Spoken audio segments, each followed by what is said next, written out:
Seterusnya, tuan-tuan dan puan sekalian, di sana juga terdapat golongan-golongan yang terlalu melampau-lampau, di mana sikap melampau-lampau mereka membawa kepada meremeh-temehkan agama. Ini golongan-golongan liberal yang kita sangat bimbang pada hari ini. Majak agama tak apalah, kita ni semua sama, kita ni agama ni semua sama, kita nak pergi, cuma cara kita berbeza. Wanita dan lelaki, perempuan dan lelaki, hak-hak dia semua sama semua. Kita tak boleh pada hari ini hak-hak wanita ni ditindas. Wanita faraid pun dapat separuh saja. Tak boleh. Dia kena semua, kena sama rata pada lah ni. Jadi hal-hal seperti ini dibangkitkan. Bahkan di Saudi bermula pada sekarang ni, bermula wanita-wanita sebahagian daripada perempuan-perempuan, rakyat-rakyat Saudi, wanita-wanita Saudi mula bersuara. Mana hak-hak kami? Hak-hak mereka apa? Hak-hak mereka nak naik kapal terbang, buka tudung mu. Adakah itu hak? Ini cara Freemason, tuan-tuan dan puan sekalian. Bagaimana mereka nak membebaskan manusia, pemikiran manusia daripada kekangan agama. Mereka bawa teori, mereka bawa slogan hak asasi. Bila hak asasi ni, hang buat apa hang nak buat, buatlah. Yang penting tak langgar undang-undang, tak tu je. Tapi hak dia ada tak?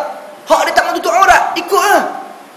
Sedangkan tutup aurat, undang-undang yang manusia buat, langgar lampu merah dengan buka aurat, mana besar lagi hukum dia di sisi Allah Subhanahu Wa Taala. Hukum dia buka aurat lebih besar, tuan-tuan dan puan sekalian. Tak rasa kedudukan hukum tersebut, pemikiran yang mengutamakan hak-hak asasi ni, tuan-tuan dan puan sekalian, sebenarnya merupakan satu kejayaan golongan kufar dalam menjauhkan manusia daripada agama. Manusia pada hari ini bercakap tentang hak, tetapi mereka tidak bercakap hak Allah Subhanahu Wa Taala ke atas mereka dan hak mereka ke atas Allah Subhanahu Wa Taala, yakni tanggungjawab mereka kepada Allah. Sedangkan Nabi bila bercakap dengan sahabat, Nabi tanya, apa hak Allah, apa hak engkau kepada Allah Subhanahu Wa Taala? Apa tanggungjawabmu kepada Allah? Nabi tanya sahabat. Sahabat kata, Allah wa Rasuluhu alam, aku tak tahu, Allah dan Rasulullah lebih mengetahui. Nabi kata, ayya'buduh wa la yusyriku bihi syai'a, sembah dia dan jangan sekutukan dia dengan sesuatu pun. Kemudian Nabi tanya, apakah hak-hak Allah Subhanahu Wa Taala pula ke atas engkau? Yakni tanggungjawab Allah ke atas engkau apabila engkau telah menyembah Allah dan tidak menyekutukannya dengan sesuatu pun. Dia kata pula, Allah wa Rasuluhu a'lam, Allah dan Rasul saja lebih mengetahui. Apa kata Nabi? Memasukkan engkau ke dalam syurga. Ini yang dibicarakan oleh Nabi dan para sahabat, tanggungjawab manusia kepada Allah dan apa yang bakal Allah balas kepada manusia yang melaksanakan tanggungjawab mereka. Pada hari ini dah, benda tu bukan dibincangkan. Yang dibicarakan, apakah hak-hak kami telah tertunai? Apakah kerajaan, apakah manusia, apakah masyarakat telah memberikan hak-hak mereka kepada kami? Hak-hak dunia manusia. Tuan-tuan dan puan sekalian, bukan kita bercakap hak-hak tu haram, tak boleh dibincangkan. Tak. Tapi tentang hukuk ni, hak-hak di sana ada garis panduan. Kita tak boleh berikan hak kebebasan. Lah ni yang orang bukan Islam nak sangat-sangat, sebahagian daripada mereka nak hak kebebasan bersuara pasal apa? Pasti nak cakap apa saja. Islam tak bagi cakap apa saja. Islam tak bagi. Man kana yu'minu billahi wal yawmil akhir falyaqul khairan aw liyasmut. Syarat-syarat nak bercakap dalam Islam ni, cakap benda hak baik ataupun diam terus. Adapun hak kebebasan pada hari ini, depa nak cakap ikut suka depa. Depa nak maki orang, depa nak kutuk orang, nak jadi seperti kehidupan kononnya demokrasi total di Amerika. Demokrasi lah tu. Kami nak demokrasi yang macam tu, penuh. Biar pergi nak cakap apa pun cakap, siapa menilai lah masing-masing. Tuan-tuan, sebenarnya matlamat mereka bukan pada pemerintahan saja. Matlamat mereka nak pi kepada merosakkan akidah umat Islam. Biar pi orang-orang bawa ajaran sesat cakap, biar pi dia cakap. Dia ada hak untuk bercakap, betul tak? Biar pi orang Kristian nak cakap, biar pi orang Islam nak cakap, biar pi orang apa pun nak cakap. Tuan-tuan, harakah kristianisasi, gerakan kristianisasi nak dibandingkan dengan gerakan dakwah Islam pada hari ini, hak mana lebih kuat? Tamwil dari sudut keuangan, siapa lebih kuat? Orang Arab duk sibuk nak beli kelab bola sepak orang putih. Duk sibuk nak buka apa dia? Mana? F1 di negara-negara apa? Di Qatar F1 terbesar. Mana? Sedangkan golongan-golongan kufar, golongan-golongan Kristian, tuan-tuan dan puan sekalian, pada hari ini berusaha memikirkan macam mana kita nak sampaikan ideologi kita pada masyarakat. Itulah cara ni, hak kebebasan bersuara. Sampai nak dimasukkan ke dalam negara kita pada hari ini, hak kebebasan bersuara, sampai nak wujud cadangan-cadangan dan idea-idea supaya Kristian jadi agama rasmi. Kita tak boleh panjang, saya tak baca banyak lagi. Saya nak tengok dulu, nak study dulu sikit lah. Sekiranya benar itu yang diutarakan, itu cadangan yang diutarakan, ini menunjukkan bahawasanya suara-suara manusia mula bebas. Adakah ini yang kita nak? Biar semua orang bercakap. Tuan-tuan dan puan sekalian, apa yang paling dibimbangi, sekiranya benda ni mendapat sokongan daripada orang yang akidahnya la ilaha illallah. Ini yang paling kita takut.